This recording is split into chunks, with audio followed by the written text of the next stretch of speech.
on peut collaborer avec les Noirs, nous on a la problème, mais on est africain. Est-ce qu'on peut contribuer? Mais la réponse de Médisa n'était pas ça. Et ça, c'est très grave.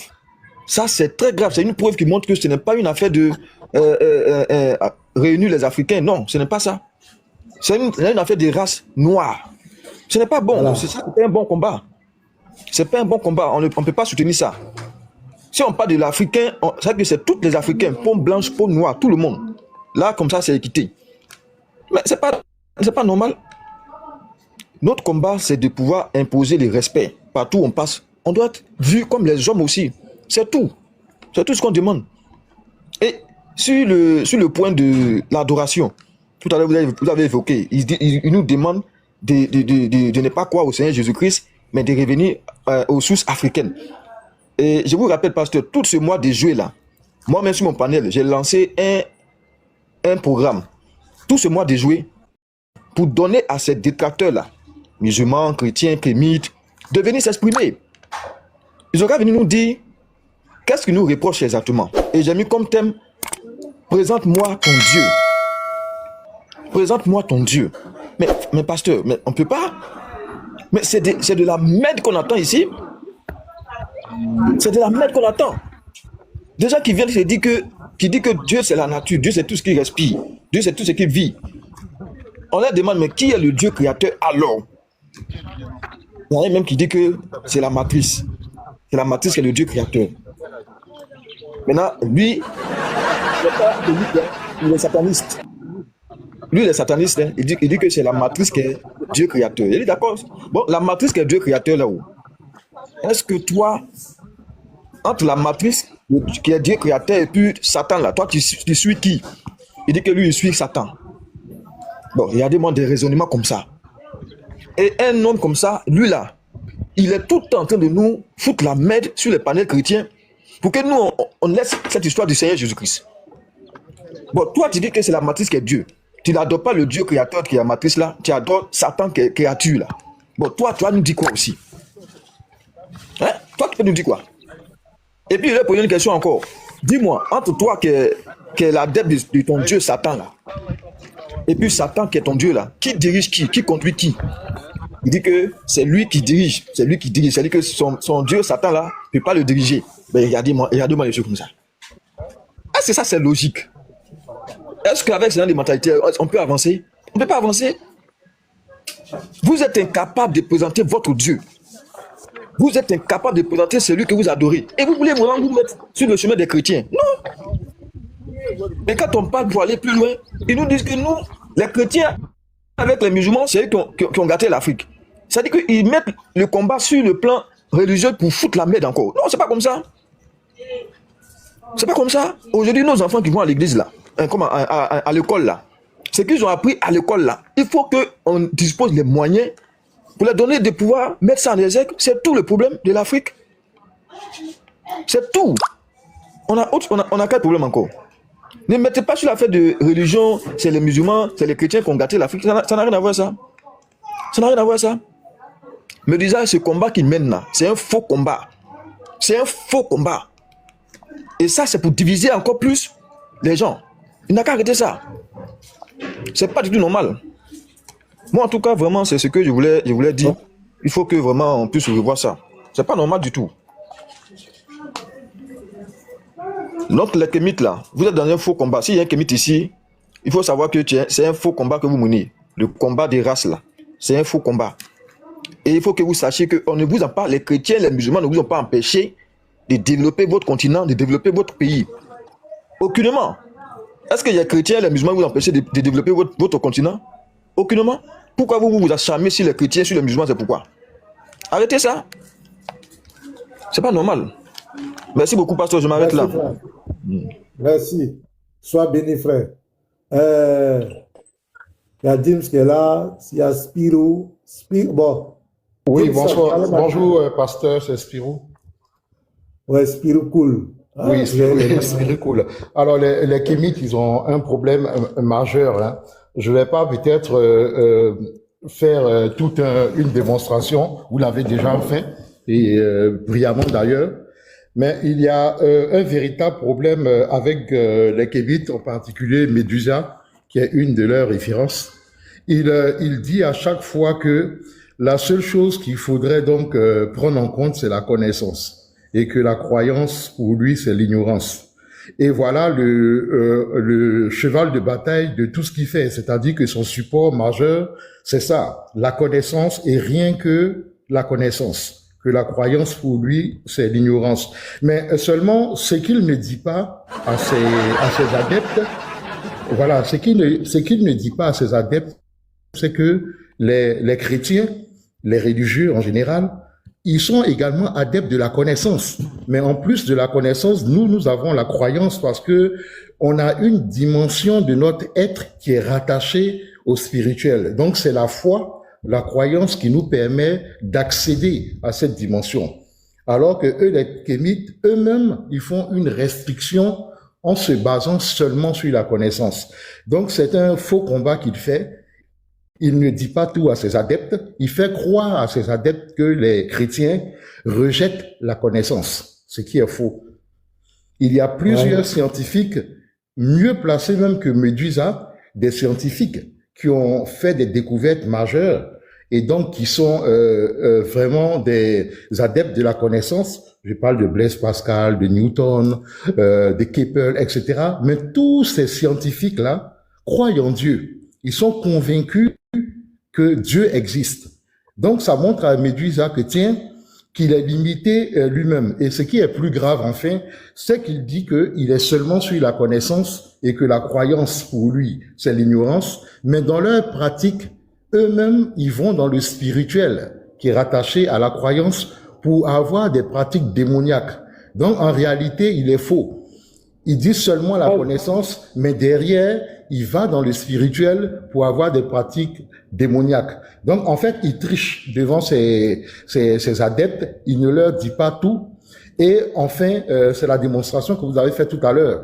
Ce n'est pas vraiment la religion qui est le problème de l'Afrique. Hein. Le problème de l'Afrique est tout autre. Donc, c'était pour vous dire félicitations et pour dire que Medusa est dans le faux. Il le sait, il sait très bien, il est très intelligent, il sait qu'il est dans le faux, mais il a besoin d'entraîner un maximum de personnes pour avoir... Si l'émotion de ceux qui le suivent. Exactement. Il sait que l'Africain est revanchard de certaines choses qui se sont passées en Afrique, donc c'est ce qu'il récupère pour soutenir sa tête.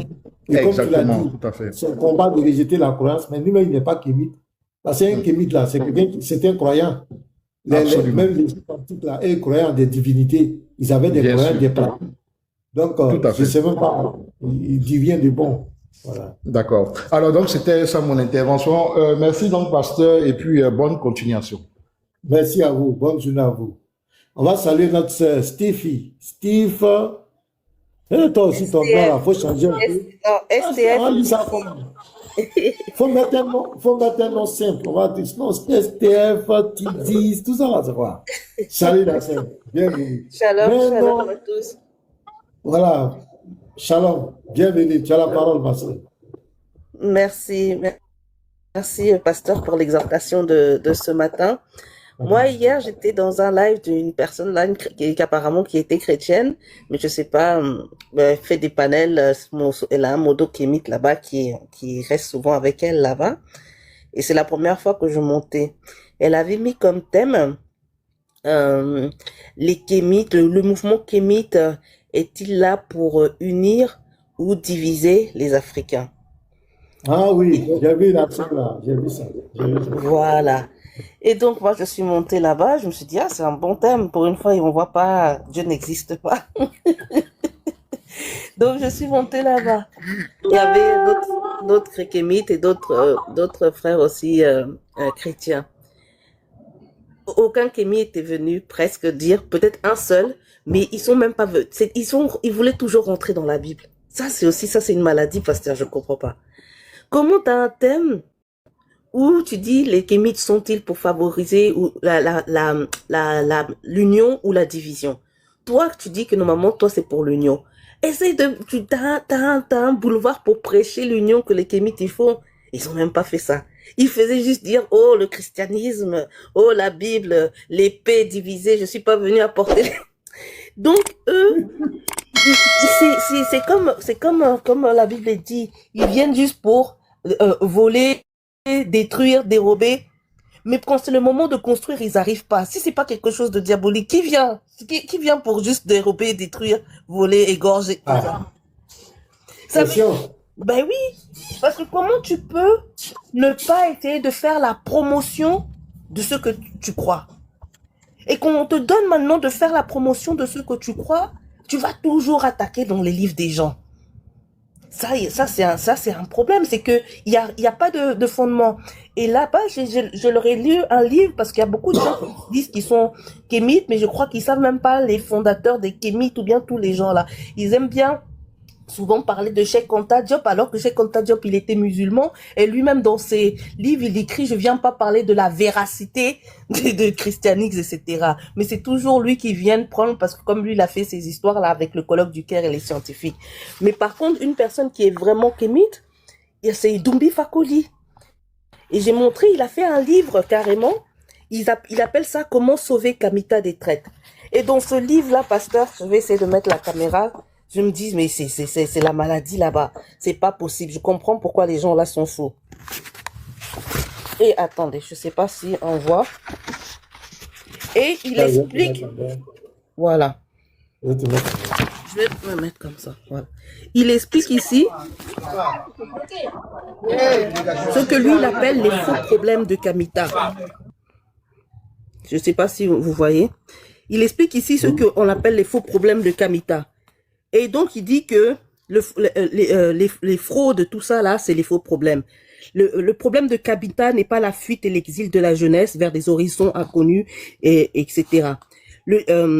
Après, il dit le problème de Kamita n'est pas l'insécurité. Jusqu'à ici là, il écrit, je sais pas si vous voyez. Attendez. Oui. Mince. Il écrit carrément que le problème de Kamita n'est pas l'absence des hôpitaux. Ça veut dire que tout ce que nous on voit que ça doit être pour améliorer le bien-être, on va dire, de l'Afrique. Lui, tout ça, il dit que ça s'appelle des faux problèmes. Maintenant, lui, son vrai problème que de Kamita, ça va être bien sûr le christianisme. Ça, c'est aussi c'est une maladie. Je vais vous montrer un autre passage. Comment? C'est devenu un peu flou. Il faut reculer un peu, quoi. La caméra, on veut voir.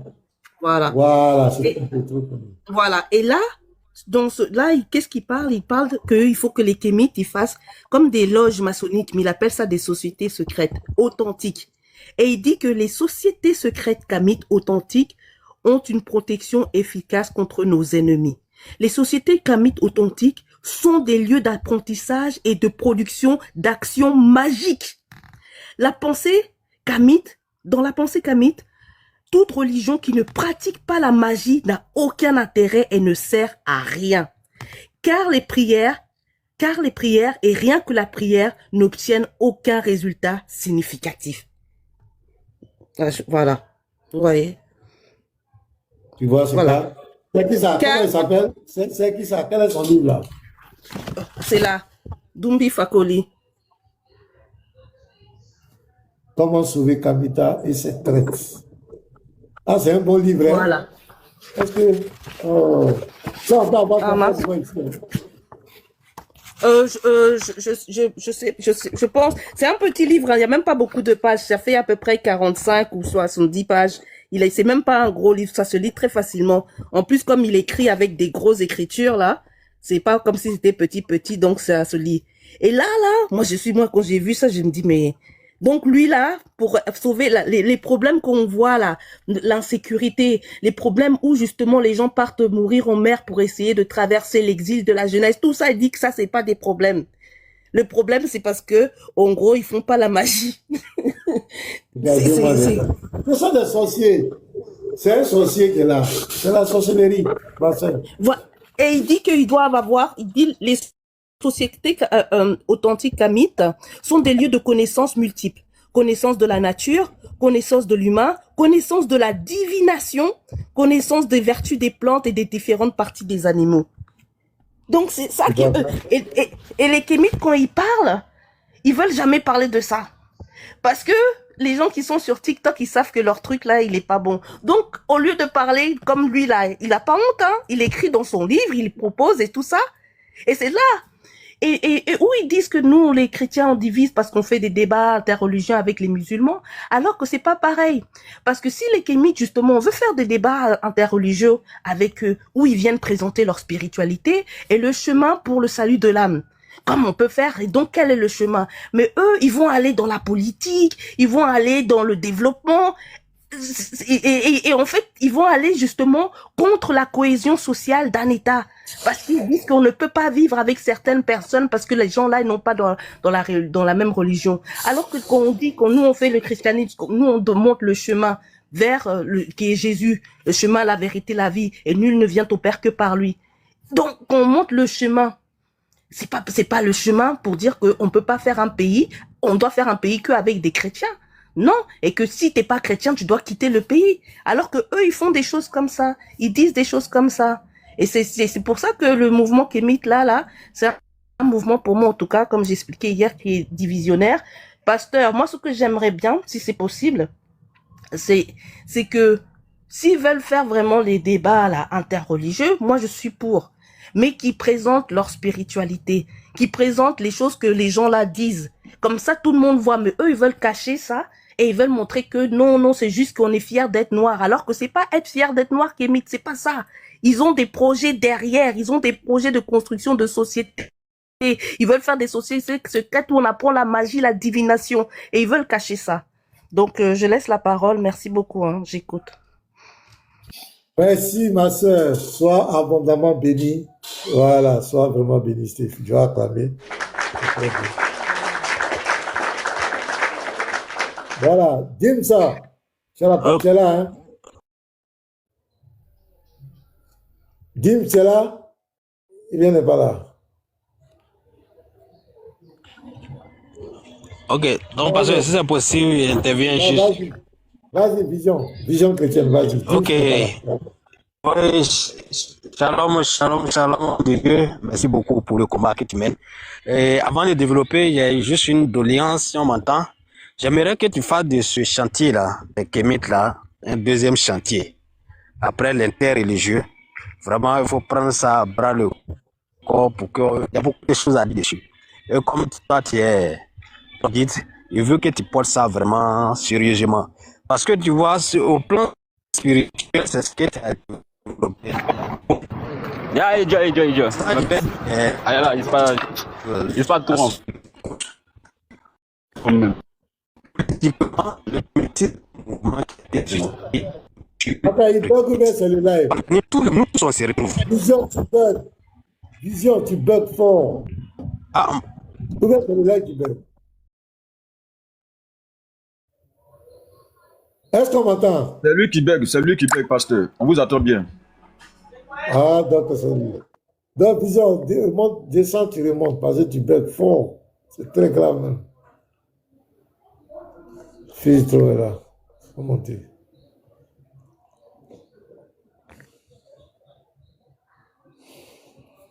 Ok, shalom. Comment on appelle? Jika. Shalom, Jika. Ouais, bonjour, Pasteur Mina. Bonjour, Jika. Comment ça va? Oui, ça va bien. Tu es kémite? Ouais. Allô? Oui, j'ai dit tu es kémite? Oui, moi, je suis traditionnel, au fait. Ah, d'accord. C'est ce que je soutiens, en fait. Shalom, fils de Claude. Anderson, shalom à vous. Bienvenue. Patron rouge. Shalom Stéphie, shalom Pasteur Jim, shalom tout le monde.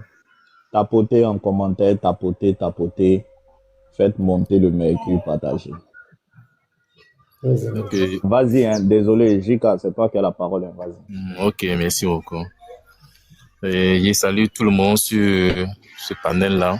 Et au fait, ce qui m'a fait monter, c'est dans les propos de Pasteur Mina. En fait, aujourd'hui, ce que j'ai compris, il n'y a plus question des illusions, de se faire des illusions, de se faire des fantasmes. On veut la vérité. C'est la vérité qu'on cherche. Lorsque vous n'arrivez pas à prouver la vérité aux gens, le débat continue. les gens se posent des questions. Donc voilà pourquoi on est là. Et dans les propos de Pasteur Ménan, il a dit l'Afrique a besoin des Blancs. Oui, on a besoin des Blancs. Les Kémites, y compris les traditionnels, n'ont jamais nié cela. Bon, mais comprenez que c'est vice-versa aussi. Est-ce que les Blancs aussi n'ont pas besoin de nous? Oui, ils ont besoin de nous. La preuve en est que dans les débuts, c'est eux qui sont venus vers nous. Donc, les Africains n'ont jamais allé vers les continents ou bien quelque chose comme ça. Donc, on a besoin de l'un ou de l'autre. Que tu sois jaune, blanc, noir, vu qu'on est humain, on a besoin de l'un ou de l'autre. Si c'est dans ce contexte, oui. Bon, maintenant, quel est le problème au fait? Le problème, c'est la religion. Les religieux nous disent que Dieu les a parlé. Ok, il n'y a pas de souci. Je dis, est-ce que ces religieux-là, ces religions peuvent diriger le monde aujourd'hui? Mais s'il peut diriger le monde aujourd'hui, il n'a qu'à nous donner les preuves que Dieu les a parlé vraiment. C'est là se situe la question. On peut lire tous les livres qu'on veut. Vu que les livres-là sont faits par les humains, il peut y avoir des différences au fait. Mais la vérité est que, est-ce que vraiment Dieu a parlé à un humain? C'est là se trouve le problème. Donc, vous n'arrivez pas à nous donner les preuves que, non, effectivement, Dieu a parlé à un humain. Donc, quand vous expliquez, on a l'intention, vous êtes dans les illusions, en fait. Je voulais que la vérité soit fixée là. Vous pouvez reprocher tout à Médusa, mais Médusa, ce qu'il défend, c'est les valeurs africaines. Nous tous, on est africains, on souhaiterait qu'un jour aussi, on domine sur le monde. Aujourd'hui, partout, on est rejeté. En Europe, en Asie, en Amérique, on est inférieur. On est rejeté. Ça, on ne peut pas nier cela. Vous voyez ça? Ce qui inquiète encore, ces religions viennent de l'étranger. Le christianisme, l'islam, ces religions viennent de l'étranger. Et quand on va chez eux, on est étranger chez eux. On ne se sent pas dans la peau. Donc, beaucoup se posent des questions. Les doutes sont là. Donc, peu importe, vous pouvez faire parler les livres. Les livres, c'est pas le moment des livres, en fait. Oui, alors. Oui. Attends, viens. Ouais, ça, c'est le pleur, là. C'est toujours le même pleur. On vient. Il y a Odrago qui est là. Je ne sais pas si la question est dit, après on revient. Odrago, c'est Odrago l'ancêtre? Si, c'est Shalom Pasteur, c'est Odrago l'ancêtre. J'ai dû changer la photo de mon profil. Voilà, j'ai été récompensé par ma communauté ici, en Côte d'Ivoire ici. J'ai reçu un prix du meilleur influenceur, défenseur de la tradition africaine. Donc, je mets ce tableau en exergue et puis le trophée aussi en exergue. Voilà, ça prouve que le combat que nous faisons, ça porte. Voilà, donc voilà pourquoi la photo t'a un peu intrigué. Sinon, voilà. Non, ça m'a pas intrigué. Je ne savais pas. Je ne connais pas. C'est une information que je vous passe. Je te donne félicitations. Merci. Félicitations pour ton combat. Si ta communauté t'a récompensé, c'est bien. On n'attend encore. Félicitations. Donc, comme fils du trône est là, je vais lui laisser la pêche, il va continuer. Fils, voilà, on avait donné notre émission à Odrago, c'est pas bon, il faut prendre les choses en main. Oui, Odrago, comment vas-tu? On a demandé un débat d'équipe. Est-ce que tu as pu brosser ça à ta communauté? Comment ça se passe? Oui, d'abord, je tiens à m'excuser d'abord pour ce qui s'est passé sur mon panel. Voilà, c'est pas. C'est passé, tu es mon frère, voilà. C'est passé. Il faut laisser, faut pas c'est passé. Bon, voilà, maintenant, c'est par rapport au débat que l'échange que tu as eu avec le frère là. Je venais ici te demander ton temps. Ça, voilà, on va continuer ça en inbox. Finissons le débat d'équipe. Oui, puisque ça, c'est un débat personnel entre toi et moi. Entre moi et le frère. Donc, ça, on va gérer ça en inbox. Il n'y a pas de souci. Mais parlons du débat qui concerne nos équipes. Bon, en ce qui concerne le débat que vous m'avez informé, je ne suis pas encore monté, voilà, informer la communauté, mais je compte le faire aujourd'hui. Voilà, je compte le faire aujourd'hui. Sinon, ma venue principale sur le panel, c'est par rapport à, et comment on appelle, et à la prêche du pasteur Mina. Voilà, et j'étais monté ici donner mon avis un tout petit peu, puisque ça va venir vers lui. Avec tout le respect que je donne au pasteur, c'est un grand frère pour moi. Mais ça va venir un tout petit peu vers lui, quand même. Donc, vas-y, je te mets, tu veux combien de minutes? Bon, j'ai besoin de 3 minutes, c'est pas bien grave, il veut bien de 3 minutes. Bon, vas-y, je t'ai mis tes 3 minutes, vas-y.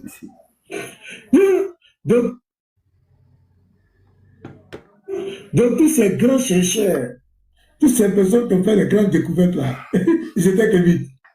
Regardez un argument bidon. Ils ne veulent pas expliquer la sorcellerie là. Voilà, il ne doit pas expliquer. Vous avez vu la dernière fois quand lui il a été un peu honnête pour dire ce qu'il a fait, il a levé le crâne de son père. Ça nous a fait froid au dos ici, tout le monde est à terre. Bon, je rappelle, hein, avec tout le respect que je donne encore une fois de plus au pasteur, c'est le prêche de ce matin là, il y a à peine 1 heure de temps, c'est juste rappeler, voilà, le contexte et puis je vais prendre la parole quoi en fait. Voilà.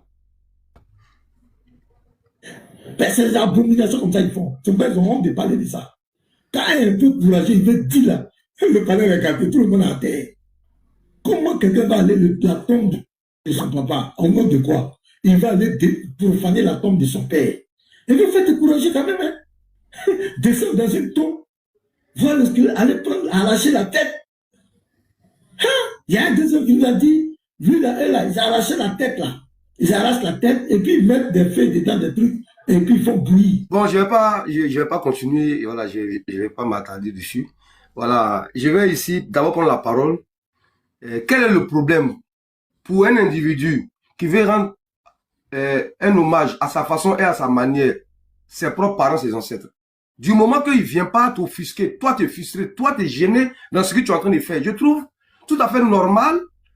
Moi, pour moi, de mon point de vue de la liberté, hein, pour un monde aspirer à vivre en paix, si la loi ne l'interdit pas, bien sûr, c'est pratique là, ça n'engage que lui.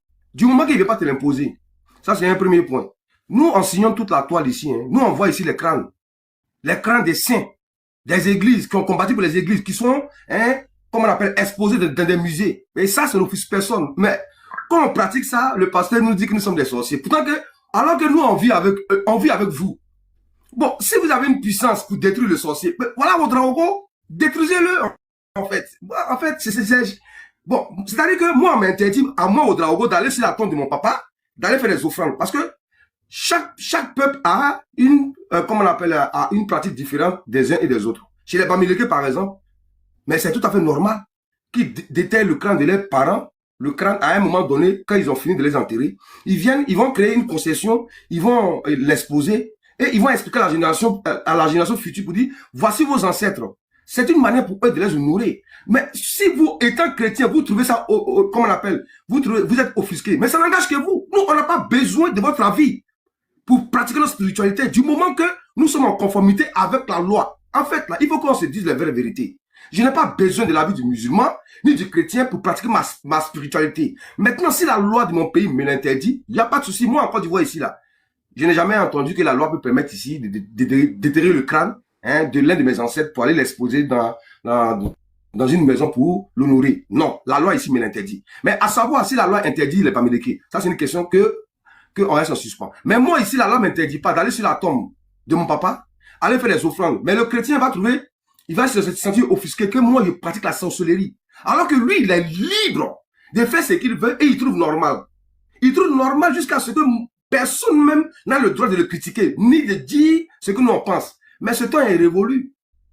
Pour un monde qu'on aspire à vivre en paix et en liberté, là, il faut que chacun respecte la liberté des autres. C'est ce que nous on demande. Maintenant, pour chuter par là, je vais vous dire, qu'est-ce que le kémite, étant kémite, a apporté à l'humanité? Toi qui m'écoutes, toi qui me regardes, toi qui me suis. Le village, là, c'est pas Jésus, on a construit le village. Le village, là, c'est pas avec Mohammed, on a construit le village. Le village a été créé sur la tradition et la coutume. Il y a une histoire. Je mets quiconque au défi. Le village que tu appartiens, au lieu de te dire non, tu vas au village, là. Le nom de famille que tu portes, là. Voilà ce que tes ancêtres ont créé. Ils t'ont donné une identité. Ils t'ont permis d'avoir une terre. Tu as hérité de cette terre-là. C'est à toi maintenant de la mettre en valeur. Si le monde évolue, il y a des pratiques, oui, que nous, on sait que c'est pas bon. Mais nous, on peut changer. On peut améliorer nos pratiques. Nos ancêtres, ce sont des êtres humains. La coutume a été mise en place par des êtres humains. Les êtres humains, là, ne sont pas exempts de péché, ils peuvent se tromper. Donc, c'est à nous maintenant d'améliorer. Mais on ne va pas quand même dire que tout ce que nos ancêtres ont fait n'est pas bon. Ça, c'est impossible. La preuve, vous vous mariez. Mais avec quelle coutume? La tradition, la dot, là, ça ne vient pas de Jésus. La dot est faite selon la tradition. Mais pourquoi vous vous mariez? Allez-y, ouvrez la Bible, mariez-vous là-bas. Pourquoi vous utilisez la dot? Vous utilisez la dot parce que c'est la tradition. Donc, vous prenez ce qui vous arrange et vous rejetez les autres. Nous, on dit, on ne prend pas. On prend tout, et puis nous on fait le tri, on rejette ce qui n'est pas bon, mais on garde ce qui est bon là, en étant nous-mêmes. Voici notre combat. Maintenant, notre pensée peut être différente d'un Kémite à un autre, je ressens son choix. C'est pas obligé que Kémite, que moi je dis une chose, et que le Kémite de l'autre côté dit une chose, que nous on doit être d'accord. Non, on a un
mon avis personnel, et je précise très bien, parce que quand on parle, il faut savoir parler. Un, comme on le dit couramment dans le langage ivoirien, les balafres, la scarification. Moi, pour moi, ce sont des pratiques voilà, qui ne sont pas bonnes pour moi. Mon père, mon défunt père qui est parti, il a été balafré, il scarifié. Mais je peux comprendre qu'à un moment donné de l'histoire, ils l'ont fait parce qu'il y avait des circonstances données pour pouvoir se reconnaître entre les peuples. Voilà pourquoi les balafres et même les baoulés, vous pouvez voir, il y a un trait ici, mais c'est différent en fait. Ça dépend des circonstances. Mais moi, quelle que soit la circonstance, on ne doit plus scarifier un enfant. Ça, ce sont des combats que nous menons. Et si vous comprenez un peu, ça c'est un premier point. Deuxième point, il y a aussi les totems. Les totems, moi je suis Ouedraogo. On me dit non, le nom Ouedraogo, voilà, ça signifie cheval. Voilà pourquoi le pays même a l'emblème, les étalons du Burkina Faso. Donc pour moi c'est un totem. Vous comprenez un peu. Mais je me dis dans le cas où je n'ai pas à manger, que j'ai un cheval devant moi, je fais comment? Mais je mange. Est-ce que vous comprenez un peu? Ça, je peux le mettre en cause. 2, 3, les mariages. Il y a les coutumes, voilà, qui diffèrent des uns et des autres. On dit non, il ne faut pas marier tel peuple et tel peuple. Je me dis que l'amour n'a pas de frontières. Est-ce que vous comprenez?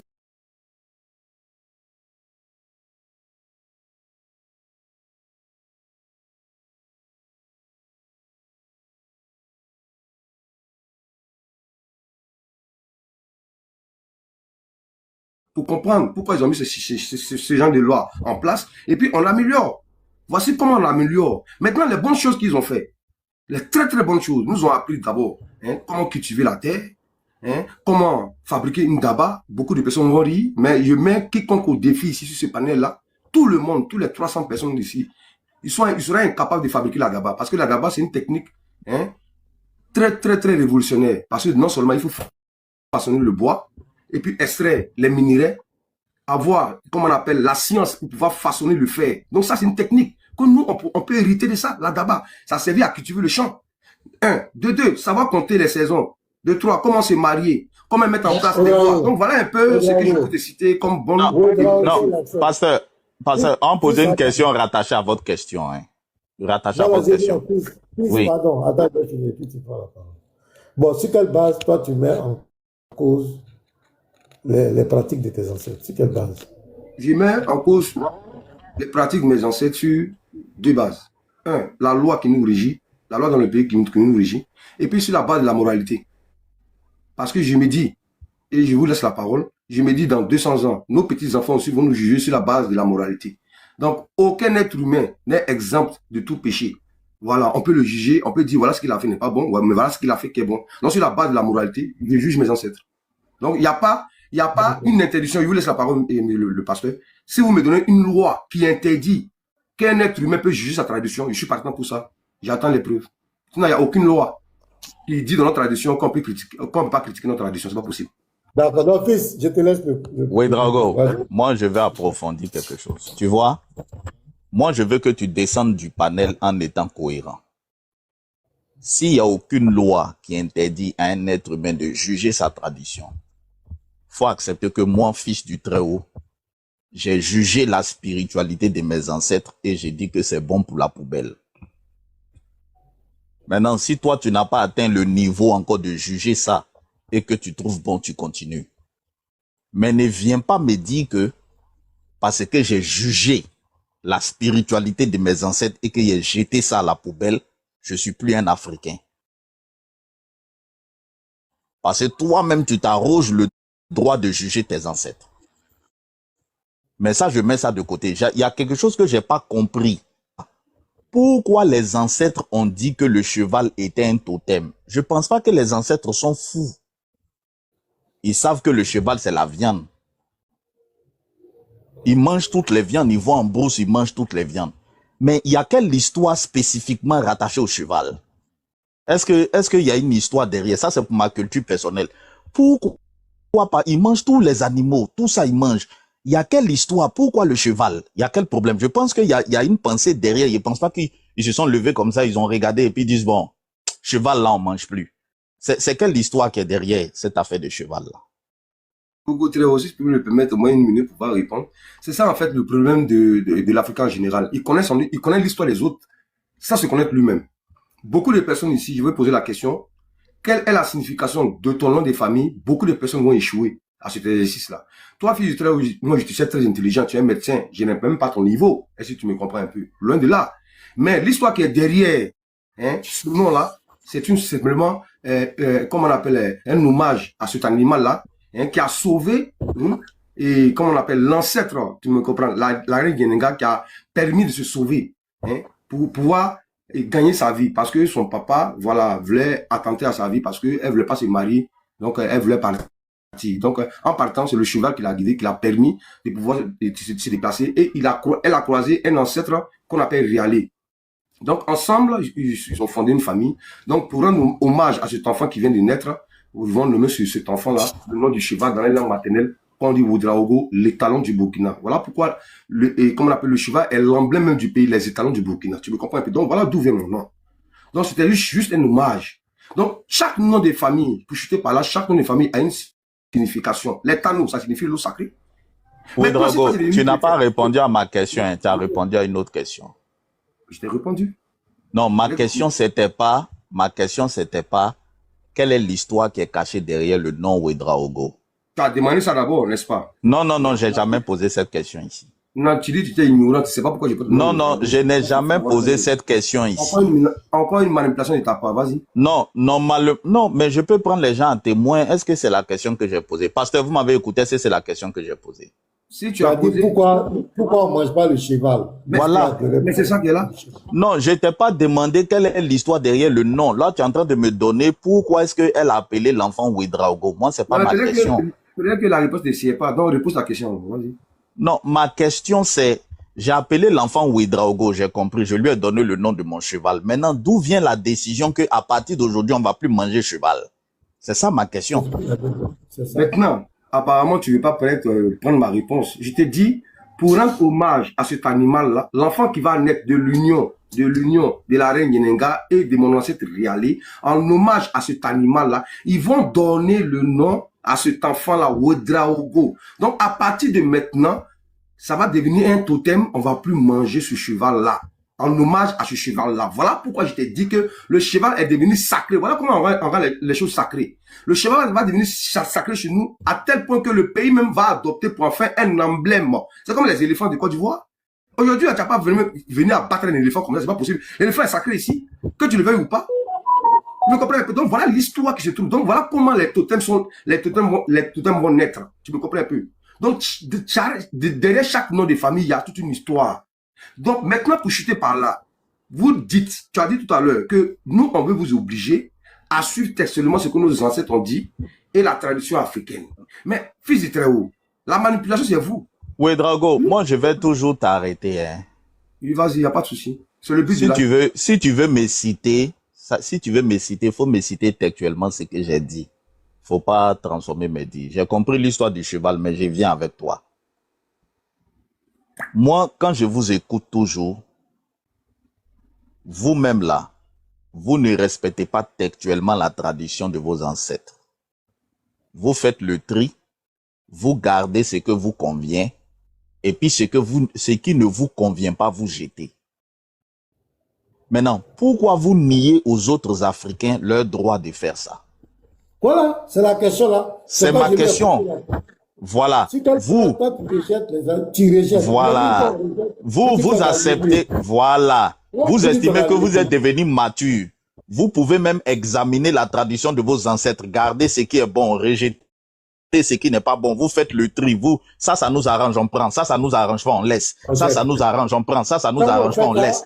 On dit on est aliéné. Voilà, vous partez même inventer des traditions. Je prends l'exemple des Bamileke. Aujourd'hui, ils profanent des tombes, chose que leurs ancêtres en Égypte ne faisaient pas. Bon, on ne sait pas qui est le premier à avoir décidé de profaner la tombe, mais leurs ancêtres égyptiens ne faisaient pas ça. Chez leurs ancêtres égyptiens, le corps était vraiment sacré. On s'arrangeait à vraiment le momifier. On faisait beaucoup de choses pour que le corps là rejoigne la vie éternelle. On le profanait pas. Quand ils ont quitté l'Égypte, ils sont venus ici, il y a un parmi eux qui a décidé que bon, maintenant, lui, il va profaner les tombes. Donc, il a inventé une nouvelle tradition. Quand vous faites ce genre de choses-là, vous abandonnez la tradition des ancêtres, vous créez de nouvelles traditions. Il y a des traditions même que vous jetez, vous prenez d'autres. Là, vous êtes à l'aise. Maintenant, quand d'autres Africains font le tri de leurs traditions et qu'ils jettent certaines choses à la poubelle, ils gardent certaines choses, vous trouvez que c'est un problème. Vous accusez la Bible. La Bible, là, ce n'est pas une constitution.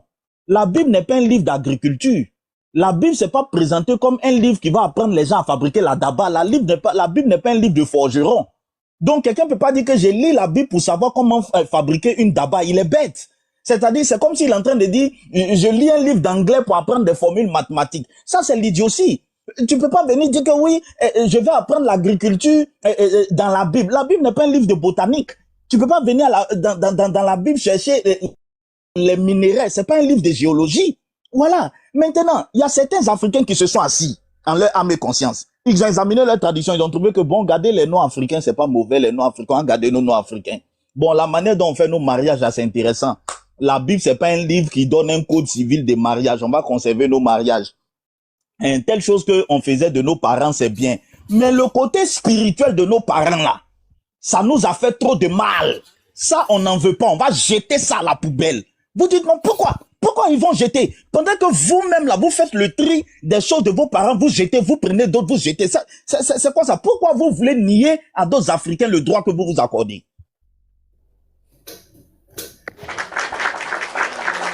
Pourquoi? Vous vous accordez le droit de faire le tri dans votre tradition, de garder ce qui est bon, de conserver ce qui vous arrange, et vous voulez nier à d'autres Africains le droit de le faire. Pourquoi? C'est ça. Ouedraogo, en tout cas, tu t'es tiré une balle dans le pied matin, là. C'est pas, il t'a posé la question. Vous devez laisser libre chaque Africain de faire le tri dans sa tradition, de rejeter votre message doit être que nous appelons tous les Africains à juger leur tradition. Ce qui les arrange pas, jetez ça à la poubelle. Et ce qui vous arrange, gardez. Parce que l'Afrique n'a pas que de mauvaises choses. L'Afrique a de bonnes choses aussi. Si vous dites ça, tous les Africains vont se ranger derrière vous. Ils vont dire, oui, vous avez raison. L'Afrique a de bonnes choses. C'est à chaque Africain de s'examiner lui-même dans sa culture. Ce qu'il estime qui n'est pas bon par rapport à sa morale, il jette à la poubelle. Sur le plan spirituel, ce qu'il trouve qui n'est pas bon pour lui, il jette ça à la poubelle. Et ce qu'il trouve qui va l'arranger, il prend et nous bâtissons l'Afrique. Si c'est ça que votre message, mais nous, on va être d'accord. Maintenant, nous, en tant qu'Africains, là, chacun, parce que toi, ta spiritualité de Burkinabé n'est pas moi, ma spiritualité. Moi, mon fils du Très-Haut, je vais aller regarder ma spiritualité à Caen. Si je vois que ma spiritualité à Caen, c'est de la merde, je vais ramasser ça, je vais foutre ça à la poubelle. Je vais pas regarder que non, mes ancêtres ont fait ça, faut que forcément je le fasse. Non! De la même manière que toi aujourd'hui, tes ancêtres se balafraient. Tu as regardé, tu as dit non, balaf, c'est pas une bonne chose, je fous ça à la poubelle. C'est comme ça, moi, fils du Très-Haut, je vais regarder ma spiritualité. Il dit cheval, s'il a faim, voilà. Cheval. Tu as regardé, malgré la reine de Yenenga, ça l'a aidé, le cheval l'a aidé, tout ça. Tu as regardé, tu dis, tiens, moi, s'il est faim, moi, il y a d'abord cheval, hein, je m'en fous de ce que mes ancêtres ont dit. Tu as dit ça ici. C'est de la même manière, moi, fils aussi, je regarde la spiritualité de mes ancêtres. Le koutoukou qui verse par terre, et le sang de poulet qu'ils prennent pour se laver, ils s'en vont invoquer. J'ai dit que ça, c'est de la merde. Je fous ça à la poubelle. Tu dois m'acclamer. Tu dois dire, fils, voilà, c'est ça la révolution africaine. Voilà, tu dois m'acclamer. Tu dis, fils, c'est ça la révolution. Chaque Africain doit examiner sa tradition. Ce qui n'est pas bon, il jette. Et puis ce qui est bon, il prend. Voilà. Là, on est d'accord. Fin du débat. Fin du débat. Non, Ouedraogo a fini le débat matin, là. C'est propre, matin, là. C'est propre. Ouedraogo. Et là, ils m'ont dit, Ouedraogo, comment tu trouves fils du Très-Haut? C'est bon, non? Non. Vas-y, on t'écoute. Si le son est bon chez lui, le son doit être bon chez moi. Mais à savoir si mon son sera bon chez lui aussi. Bon, vous voyez ce qu'il en dénonce. C'est-à-dire que fils du Très-Haut, il est libre de faire ce qu'il veut de sa tradition. Moi, quand j'entends que la tradition africaine est mauvaise, là, j'interviens. C'est pas seulement ma tradition, j'interviens partout. Parce que quand on parle de la tradition, c'est moi on l'attaque personnellement. C'est comme le pasteur Ménard, quand on parle de la chrétienté, tout chrétien confondu là, il défend sa tradition, il défend la chrétienté, tout comme fils du Très-Haut. Donc moi, je ne trie pas les traditions. Donc, fils du Très-Haut, toi, ta tradition, je vais la défendre. Ça, c'est mon droit, c'est mon devoir. Et c'est mon cheval de bataille. Premier point. Secondo, tu dis, moi, non, on te donne la liberté même de faire le tri dans ta tradition. Mais là où ça coince là, toi, fils du Très-Haut, tu es qui? Au nom de quoi? Tu vas venir juger notre tradition pour dire que ce que moi j'ai fait là, ou j'ai choisi là, qui est bon pour moi là, ce que je fais n'est pas bon. Ouedraogo, au nom de la même chose. Ouedraogo, au nom, attends, non, je te relance. Je te relance. Ouedraogo, au nom de la même chose, au nom du même pouvoir que tu as pris pour dire que les balafres sont pas bonnes là, c'est au nom de ce même pouvoir là, je dis que la spiritualité de ma tradition c'est de la merde. C'est au même nom. Le même pouvoir que tu t'es donné, le même pouvoir que tu t'es donné pour dire que les balafres de tes ancêtres là, ce n'est pas une bonne chose là. C'est le même pouvoir là que je me donne pour dire que la spiritualité de mes ancêtres c'est de la merde. Le jour où tu vas trouver que tu n'as pas le pouvoir, le jour où tu vas trouver et que tu vas dire que tu n'as pas le pouvoir d'annuler les balafres de tes ancêtres et puis tu vas remettre les balafres de tes ancêtres sur tes enfants, je vais estimer que moi aussi je n'ai plus le pouvoir de juger certains aspects de ma tradition. Mais tant que tu vas estimer que toi, Ouedraogo, tu as le pouvoir de dire que les balafres de tes ancêtres ce n'est pas une bonne chose, moi, fils du Très-Haut, j'ai le pouvoir aussi de dire que leur spiritualité c'est de la merde. Maintenant, si tu es d'accord, faut me dire que tu n'as plus le pouvoir de dire que les balafres de tes ancêtres c'est de la merde. Recommence à balafrer tes enfants. Moi aussi, je vais dire que je n'ai plus le pouvoir aussi de dire que la spiritualité de mes ancêtres c'est de la merde. C'est fini. Je vais dire quelque chose. Non, juste rebondir puis on le fait la parole. Permets-moi 30 secondes. Permets-moi 30 secondes. Ouedraogo, pardon. 30 secondes. Je veux juste dire quelque chose par rapport à ce que le Fils du Suprême a dit.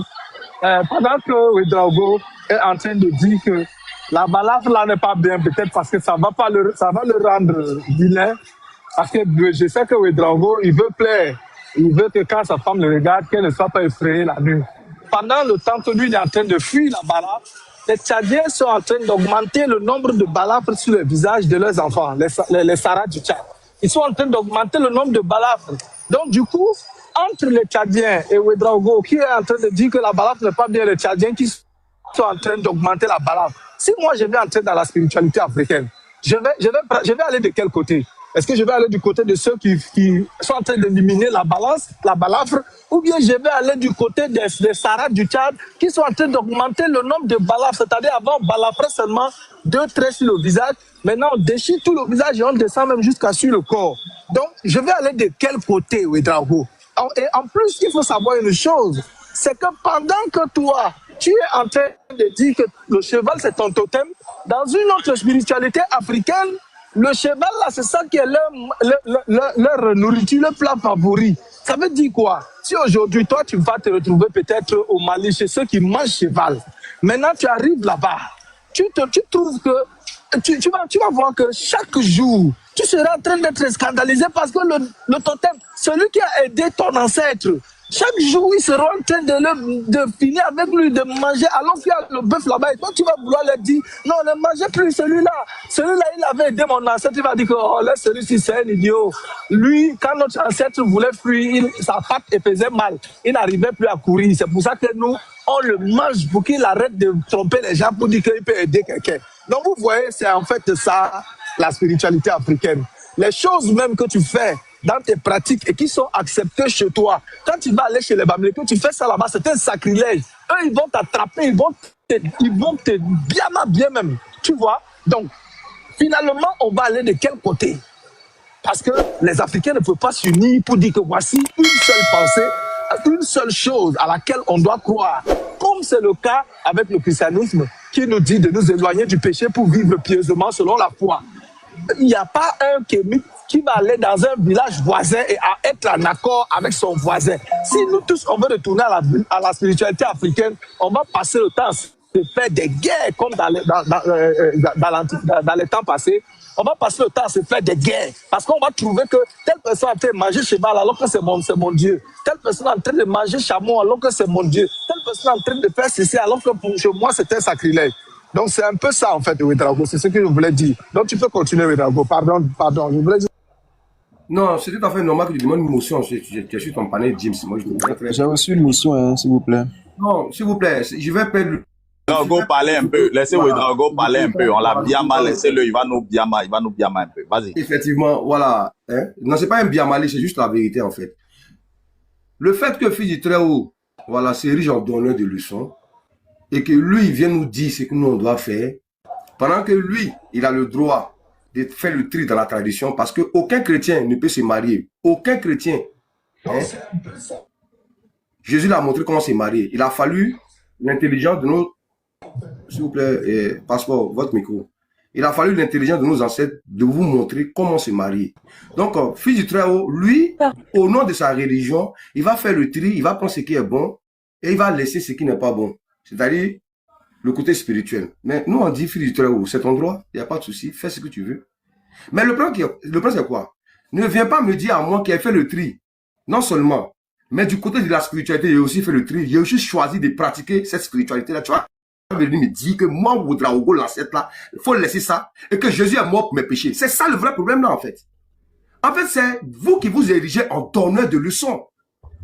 Parce que moi, Ouedraogo, je ne vais pas laisser mon dimanche où ma femme va préparer mon foutou et je vais laisser mon dimanche aller à l'église, répéter les mêmes choses et à la fin, je vais manger le corps de mon Dieu et boire son sang. Mais c'est du cannibalisme et du vampirisme que vous faites. C'est de la sorcellerie pure, déguisée en religion. Ça, c'est la vérité. C'est ce que nous on dit. Nous, on refuse ça. Moi, tu ne peux pas m'inviter à aller manger le corps de ton Dieu chaque dimanche et boire son sang. Ça, c'est un second point. Troisième point. Nous, là, on veut exister. Ce n'est pas à vous de nous dire où on doit partir. L'islam, là, ça ne nous sied pas. La chrétienté ne nous sied pas. Ça, c'est notre droit. Et c'est ça que nous sommes en train de vous faire comprendre. Ce n'est pas à vous de nous dire ce qu'on doit faire. C'est à nous. Ce n'est pas quelqu'un qui a venu laver ma maison. C'est à moi de laver ma maison. Et cette maison, c'est notre tradition. C'est pas aux chrétiens de venir dire comment on doit laver notre maison, comment se comporter. Aujourd'hui, on accuse, point tout et de rien, tous les malheurs comment on appelle du monde à nos ancêtres. C'est parce que il y avait un lien qui a été lié à tes ancêtres que toi, aujourd'hui, là, tu es pauvre. Frère, faut travailler. Si ton Jésus est incapable de te sauver, de te donner la puissance de pouvoir travailler, faut pas accuser les autres. C'est ça que nous on dit. Voilà où nous intervient. Maintenant, pour répondre à James. James, tu sais pourquoi? Je te mets au défi. Et ça, je vais descendre sur ce panel-là. Si tu n'as pas répondu, vraiment, ce serait un chaos sismique. James, tu as dit que nous, on pratique la scarification. Aujourd'hui, moi, je suis contre ça. Effectivement, je suis contre ça. Je suis contre, comment on appelle quelqu'un qui va manger le cheval. Moi, je t'ai dit, si tu as bien suivi mes propos, je t'ai dit, c'est un totem. Mais moi-même, je t'ai dit, ça là, si je me trouve dans une situation dans laquelle je ne trouve pas à manger, le cheval là, je vais le manger. Donc, ça devait te faire comprendre que si je pars ailleurs, où les gens mangent le cheval, mais je vais manger le cheval avec eux, je ne vais pas les imposer. Moi, ma tradition. Et je te mets au défi ici. Et je vais chuter par là, James. Donne-moi tout au long de l'histoire une preuve où nos ancêtres se sont fait la guerre pour imposer leur spiritualité aux autres. Avec précision, hein. Avec précision. En Afrique de l'Ouest, là. En Afrique de l'Ouest, d'abord. Donne-moi une preuve où nos ancêtres se sont fait la guerre pour imposer la spiritualité. Ils se sont fait la guerre territoriale. Mais, la question est précise. Donne-moi une preuve où nos ancêtres se sont fait la guerre pour imposer leur idéologie, c'est-à-dire leur spiritualité au Bété, au Baoulé, au Mossi, au Dida. Voilà. Donne-moi une preuve. Là, comme ça, là, il devient chrétien. Donne-moi une preuve. J'attends. Ouedraogo. Tu sais, quand... Non, attends. Faut pas le faire côté. Attends, Ouedraogo, je viens quelque chose. Je viens 2 minutes. Vous savez, discuter avec les Kémites, pour qu'on dise que vous faites la manipulation. Quand on est sur un sujet, vous envoyez plusieurs sujets en même temps quand vous êtes coincé, de sorte que quand on descend des panels avec vous, on n'apprend rien. Aucun chrétien n'a dit que Jésus est venu apprendre aux gens comment se marier. Pourquoi on fasse le procès de la religion en disant que ouais, votre Bible vous a pas appris à vous marier. Mais si la Bible était venue nous apprendre comment nous marier, et puis on ne sait pas se marier, vous allez dire, mais la Bible dit qu'elle est venue vous apprendre. Tu vas jamais voir un pasteur qui prêche, qui est en train de dire, donne ta vie à Jésus. Jésus va t'enseigner comment on se marie. Jésus n'est pas venu enseigner aux gens le mariage. La prédication de Jésus, tu la connais. On dit, il commença à prêcher en disant, répentez-vous, car le royaume des cieux est proche. Pourquoi vous n'accusez jamais Jésus au sujet de la mission que lui-même il a dit qu'il est venu faire? Et vous l'accusez toujours sur les choses qu'il n'a jamais dit qu'il est venu faire. Pourquoi vous faites ça? C'est là la manipulation. Quelqu'un est venu dans ce monde. Il a annoncé les raisons pour lesquelles il est venu. Vous ne le traitez pas sur ces raisons-là que lui-même il a annoncé. vous le traitez sur les sujets pour lesquels il n'a jamais dit qu'il est venu pour ça. Mais c'est ça, c'est toute la manipulation que nous, on est en train de dénoncer. C'est comme si moi, je viens faire la politique. J'ai dit aux gens, donnez-moi 5 ans, je vais mettre goudron. Je n'ai jamais dit aux gens qu'il y a construit hôpital. J'ai dit, je veux 5 ans pour construire goudron.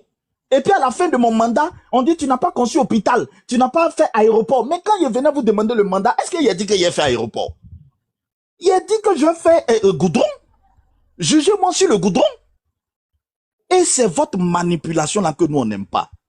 Tu vas venir dire que qui a fait des guerres pour imposer sa religion. Mais le premier but de la guerre, que ce soit les Blancs, quand les Blancs sont venus nous coloniser là, leur premier but là, tu le sais très bien, c'était pas nous imposer leur spiritualité. Ils sont venus nous coloniser pour voler notre richesse.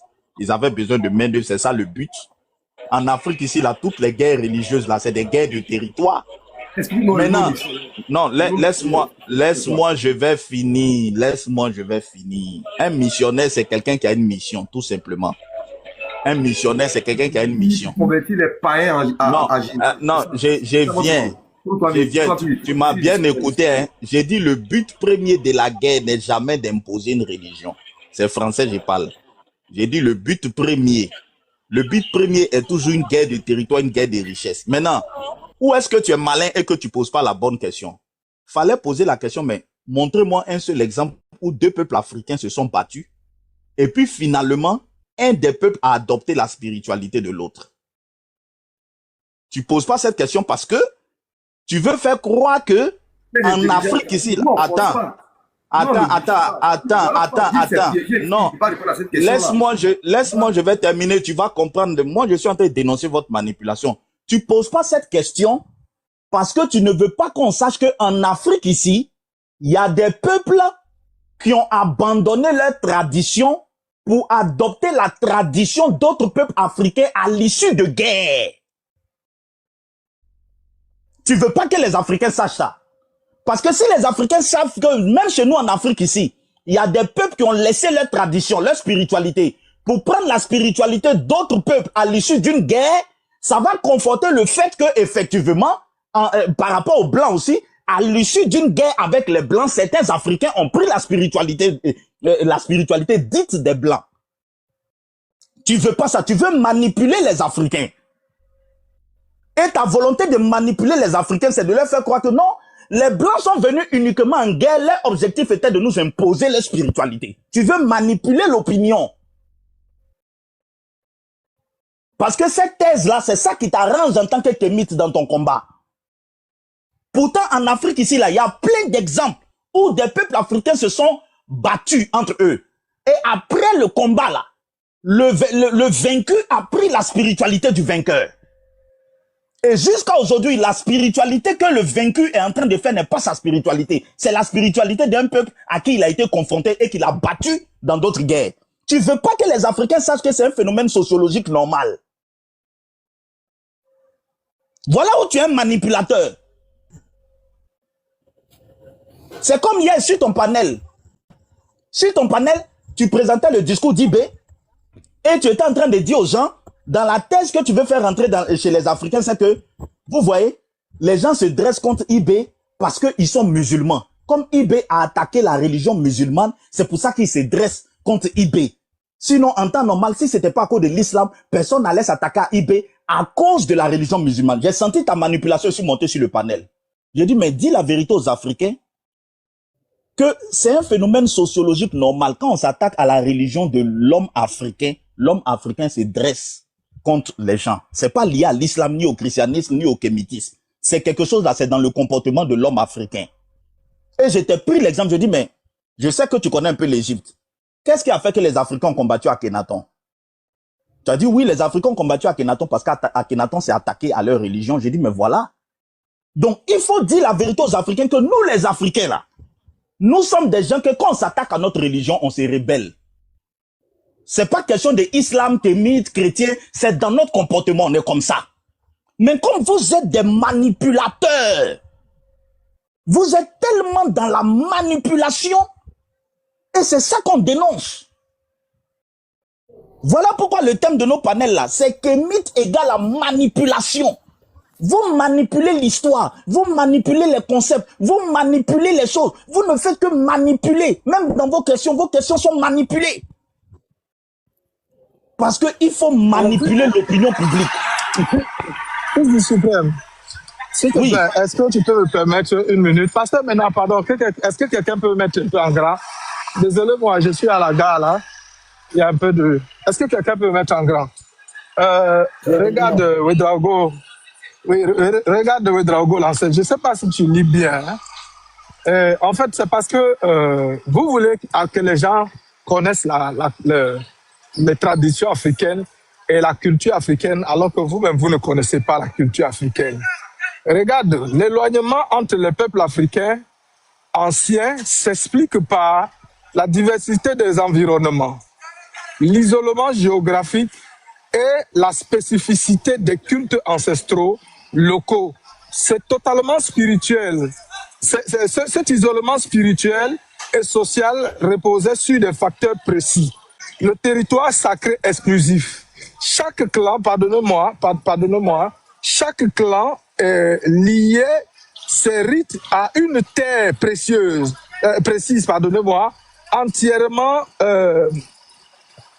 enterrement des placentas ou des ancêtres, rendant le sol spirituellement. Attendez, je vais prendre la deuxième page. Pardonnez-moi, je n'ai pas un autre téléphone là.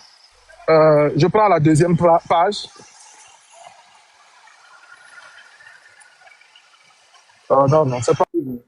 Où les gens se sont battus pour voilà.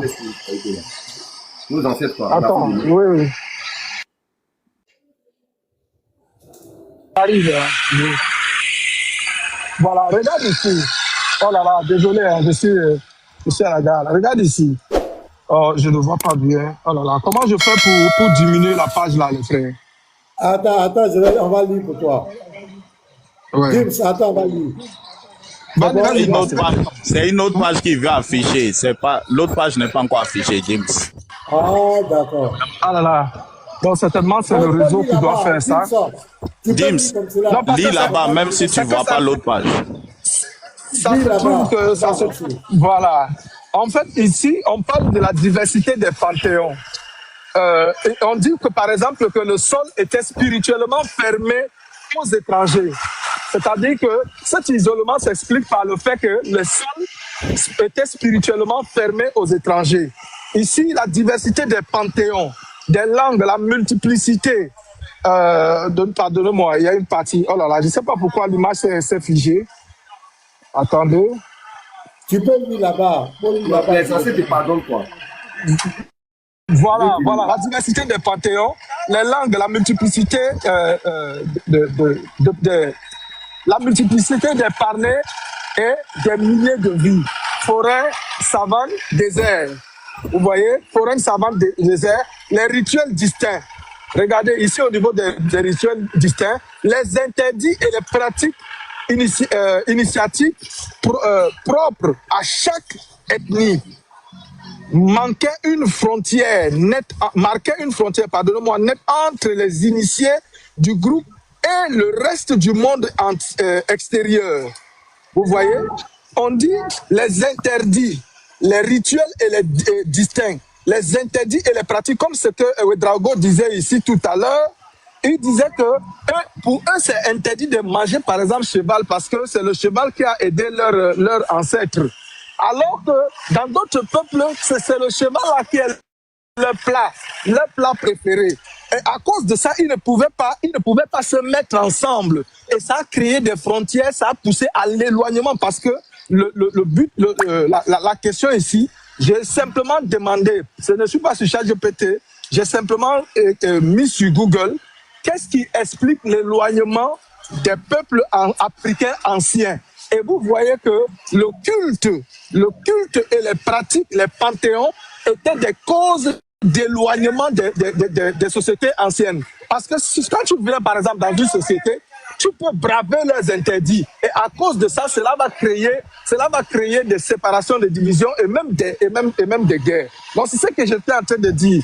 Et d'ailleurs, Ouedraogo, Moi, je ne t'ai pas dit que automatiquement les peuples partent à se mettre en guerre pour imposer. Non, je t'ai simplement dit que toi, par exemple, qui manges le cheval, toi, par exemple, qui ne manges pas le cheval, si un Tchadien ou bien un Malien qui mange cheval se retrouve au Burkina Faso et se retrouve dans ta culture et qu'il a faim, et qu'il attrape un cheval, il le tue devant tes ancêtres vont le prendre et puis on va dire ici, sur ce territoire, c'est interdit de manger cheval.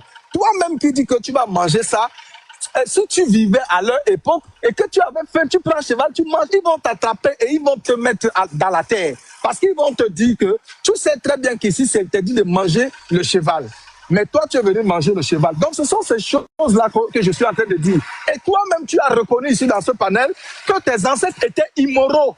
Ça veut dire que les pratiques que tes ancêtres faisaient étaient des pratiques immorales. Parce que tu dis, du point de vue de la morale et du point de vue de la loi du pays dans lequel je suis, j'ai jugé que certaines pratiques de mes ancêtres ne sont pas bonnes.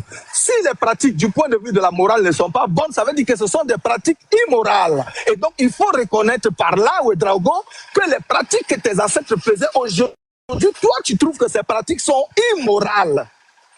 Je pense que j'ai terminé. Je vais fermer ma caméra et mon micro parce qu'il y a beaucoup de bruit. Merci beaucoup. Ouedraogo, si tu peux me le permettre de rebondir. Non, il n'y a pas de souci. Donne-moi juste 2 minutes, je rebondis et puis je vais te laisser la parole. Voilà. Donc, vous voyez, M. James ici, il a été incapable d'apporter la preuve. Il a voulu faire de la manipulation ici. Parce qu'au début de sa prise de parole, il a dit non. Voilà, nos ancêtres se sont fait la guerre pour imposer leur spiritualité. Je lui ai demandé une preuve. Il a été incapable. Donc, il dit nos ancêtres sont immoraux. Donc, dans l'immoralité de nos ancêtres, James prend la coutume de nos ancêtres pour se marier. Donc, il suit l'immoralité de nos ancêtres en prenant. Ouedraogo, à quel moment James a dit sur le panel que les ancêtres se sont fait la guerre pour imposer leur spiritualité? Tu sais, il y a des idées qu'on laisse. Là, je ne... Non, attends. Non. Quand je lui ai posé la question, là, il n'a pas rétorqué, il n'a pas dit non. Non. Laisse, il va répondre. Et tu as non, Ouedraogo, tu as posé... Attends, Ouedraogo. Dans sa prise de parole de tout à l'heure, là, il n'a pas dit... Non, mais dans sa prise de parole précédente, il a fait cette affirmation-là. Pose-lui la question. Mais regarde, attendez. Tu sais, tu as posé la question, je sais, mais je viens de t'entendre dire que James l'a dit. En commentaire, est-ce que moi je peux rater, peut-être que j'ai pas l'écoute fine.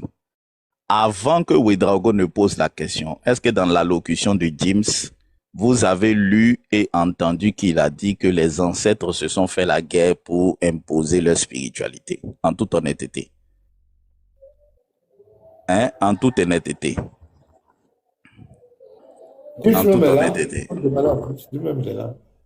Il n'a pas besoin de le dire comme toi tu veux l'entendre, mais en faisant son exposé tout à l'heure, quand il parle on a posé la question aux gens en bas. Non, on a posé la question aux gens en bas. Voilà, il faut le laisser. James. Il y a des gens qui disent il a dit. Non, il faut les faire monter sur le panel. Ils vont donner la récemment. Non, James, attends, s'il te plaît, 1 minute. KPLS, tu avais voulu intervenir. Tu voulais dire quoi? Moi, je disais ceci. Voilà. Je disais, par rapport à son exposé, moi, je dis qu'il a accepté, il a confirmé ses propos. Par rapport, quand il y a un endroit où il a dit que quand toi, tu ne peux pas pratiquer tu peux pas faire ces pratiques. Quand tu rentres dans ces territoires, tout de suite, on peut te dire parce que toi, tu ne respectes pas leur, comment on appelle ça, leur totem. Ouais, ça, je l'ai bien entendu. Mais est-ce que ça signifie que les gens partaient faire la guerre à d'autres peuples pour imposer leur spiritualité? Ça, je confirme. Ça, j'ai pas fait attention. Je ne sais pas les gens des commentaires. Voilà. Mais Ouedraogo l'accuse que lui, il a dit que les gens partaient faire la guerre pour imposer leur spiritualité à d'autres peuples africains. C'est ça qui m'a amené à poser la question. En tout cas, ils sont dans les commentaires qui affirment, ils peuvent monter peut-être, mais moi, voilà. Je voulais intervenir sur une chose. Non, mais Ouedraogo n'avait pas fini. Attendez, s'il vous plaît. Ouedraogo n'avait pas fini et puis je l'ai coupé. C'est important. Hein. Non, c'est important que Ouedraogo prouve ça parce que je sais que Ouedraogo quand Oui. tu montes sur le panel, ses frères kémites sont en bas pour enregistrer. S'il n'apporte pas la preuve de ça, c'est ça qui va me montrer encore que je ne peux pas faire confiance à un kémite, parce que le kémitisme n'est rien d'autre qu'un mensonge, mensonge et diffamation, et manipulation aussi, comme le pasteur a mis le thème. Et ceci vient nous montrer, vient nous confirmer le thème que le pasteur Ménard a mis, que le kémitisme égale à manipulation. Voilà. James, ne parle pas beaucoup. Je l'ai fait exprès parce que nos lives sont enregistrés. Et on va chercher la partie du live. Et Ouedraogo sait que si on fouille dans l'enregistrement, qu'on n'entend pas que tu as eu à dire ça, il sera sur BFM. Donc moi, j'ai voulu juste éclaircir ça. On va redonner la parole. Parce qu'il a dit publiquement que tu as dit. Il dit tu l'as dit. On a enregistré. Et on a enregistré ta première intervention. Donc, si dans ta première intervention, tu n'as pas dit ça, et que Ouedraogo t'accuse d'avoir dit, mais sa publicité sera super. Avant de Ouedraogo, il y a Stéphie qui voulait une motion et puis on redonne la parole à Ouedraogo pour qu'il reprenne tout son temps. Je prends la motion et puis je te donne, tu vas terminer ton temps, Ouedraogo. Vas-y, Stéphie. Merci. C'était justement aussi sur le point dans lequel il était. Ouedraogo, tout à l'heure, il nous a dit quoi? Quand pasteur Ménard lui a demandé pourquoi il va laisser ça, sur quoi il se base. Je sais pas si c'est toi, fils ou pasteur. Et il a dit, il se base par rapport à la loi et à la morale. Donc, quelqu'un qui dit qu'il se base par rapport à la loi et à la morale. Comme maintenant, James, il dit qu'il y avait des choses qui étaient peut-être immorales. Pourquoi il veut attaquer Gims par rapport à ça et traiter Gims comme s'il dit que les ancêtres, ils étaient immoraux, alors que lui-même, il y a des choses qu'il refute à cause de la morale. C'est terminé, j'ai bien pris la motion. Ouedraogo, vas-y, termine. Je voulais juste éclaircir ce point. Voilà. Je vais répondre d'abord à D6. J'attaque James sur le plan de sa religion qui, moi, m'attaque parce qu'il me dit de donner ma vie à Jésus pour être sauvé. Voilà où j'attaque James. Mes attaques sont précises. C'est pas James lui-même, c'est l'idéologie qui prône. Voici notre combat. Ce Jésus, on n'en veut pas de lui. On va pas quand même me dire qu'il est mort pour mes péchés. Qu'ai-je fait avant ma naissance? Et puis on dit non, qu'il est mort pour mes péchés. Voilà sur le plan sur lequel moi j'attaque James. Sinon, James a le droit de juger sa tradition, tout comme nous, on le fait sur la base de la morale. Même d'ici, si vous me dites aujourd'hui que votre idéologie est la meilleure des idéologies et que tout le monde doit adhérer, là, je vais vous attaquer sur votre idéologie. Mais la chrétienté, là, impose cette vérité à tout le monde. Pareil pour l'islam. Voilà sur le plan sur lequel nous attaquons l'idéologie de ces personnes et non les êtres humains. Maintenant, la manipulation dont veut faire fils du suprême, ça ne passera pas chez Ouedraogo. Les enregistrements sont là. Je n'ai pas enregistré cette partie-là. Sinon, je l'ai joué la partie où il a fait cette affirmation-là en disant que Ouedraogo, l'ancêtre, si lui s'en va, tient dans un autre peuple, et que le peuple est en train de manger du cheval, moi je vais le faire la guerre. C'est là que je l'ai repris, je lui ai dit, donne-moi une preuve où nos ancêtres se sont fait la guerre pour imposer leur tradition ou soit leur spiritualité. Parce que nos ancêtres se sont fait la guerre pour des questions territoriales, mais jamais sur la question spirituelle. C'est ce que moi j'ai fait comprendre aux gens. Il faut qu'on fasse la part des choses. Nos ancêtres chutés par là, nos ancêtres là, sont pas exempts de tout reproche. Sur la base des lois, sur la base de la moralité, on peut les juger. Tout le monde peut les juger. Maintenant, ce qu'on vous reproche là, ce qu'on nous, on vous reproche là, c'est d'imposer votre idéologie aux autres. Sous prétexte que si on n'est pas chrétien, si on n'est pas musulman, on ira en enfer. Nous, on dit non à cette manipulation-là. C'est ça qu'il s'agit. Donc, je me remercie vraiment le panel de m'avoir donné vraiment cette opportunité-là. Non, Ouedraogo. Ne va pas, attends. Ne va pas, c'est pas pour rebondir. Ouedraogo. Ouedraogo. Ouedraogo. Non, Ouedraogo. Ouedraogo, attends, Ouedraogo, Ouedraogo. C'est même pas pour rebondir. Moi, je vais te dire merci. Mais tu sais, Ouedraogo, moi, je prends toujours ta phrase. Hein. Tu dis que nos ancêtres n'étaient pas exempts. On peut les juger. Considère que nous, on les a jugés. Et nous, on a trouvé que leur spiritualité, c'est la merde. Ça, c'est un. Je suis d'accord avec Deuxième manipulation. Personne n'a imposé quoi que ce soit à personne. La preuve, tu dis toujours que tu étais catholique, tu as quitté. Mais la Bible dit dans ta vie à Jésus. Attends. Non, il y a deux choses. Non, attends. Il y a deux choses. Voilà. Il y a prêcher un message et il y a l'imposer aux gens. C'est-à-dire, quand on t'impose quelque Ce chose... message, on a le droit de dire non. On peut le critiquer. Ouedraogo, non, Ouedraogo. Ce message que tu presses là, est-ce que j'ai le droit de dire non à ça? Mais Ouedraogo, mais écoute ma réponse, regarde. Est-ce que j'ai ce droit-là? Non, Ouedraogo, écoute ma réponse. Le simple fait que tu as le droit de dire non est une preuve que ce message ne t'est pas imposé. Voilà où moi je te prends doucement. Tu vois, c'est pas discussion. Dans ton discours, tu dis qu'on m'impose. Et en même temps qu'on t'impose, tu dis tu as le droit de dire non. Mais le fait d'avoir le droit de dire non à quelque chose, c'est la preuve que cette chose-là ne t'est pas imposée. Est-ce que la Bible... Et je vais... Non, attends. Non, attends. Est-ce que la Bible me donne le droit de refuser ce que je dis à moi pour moi? Je vais te dire quelque chose. Voilà, je vais te donner le verset qui te... Mais laisse-moi, je vais te donner le verset. Tu dis, est-ce que la Bible te donne le droit? Écoute la réponse. Le Seigneur Jésus dit, je me tiens à la porte de ton cœur et je frappe. Si tu ouvres, j'entrerai et je souperai avec toi. Voilà ce que la Bible dit. La Bible n'a pas dit. Attends, oh non, mais attendez. KPLS, ne vous démutez.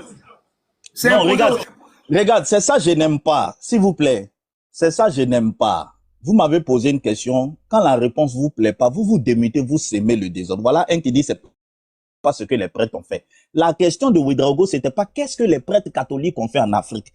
La question de Ouedraogo, c'est qu'est-ce que la Bible dit? Moi, je réponds aux questions qu'on me pose. Je ne réponds pas aux questions qu'on ne me pose pas. Voilà, la question de Ouedraogo, c'est qu'est-ce que la Bible dit? Le Seigneur Jésus n'a pas dit, je me tiens à la porte de ton cœur et je frappe pour forcer. C'est pas forcé. C'est pas forcé. S'il te plaît. Non, KPLS, faut pas te démuter. KPLS, faut pas te démuter. Faut pas te démuter. Voilà, faut pas faire ça, frère, s'il te plaît.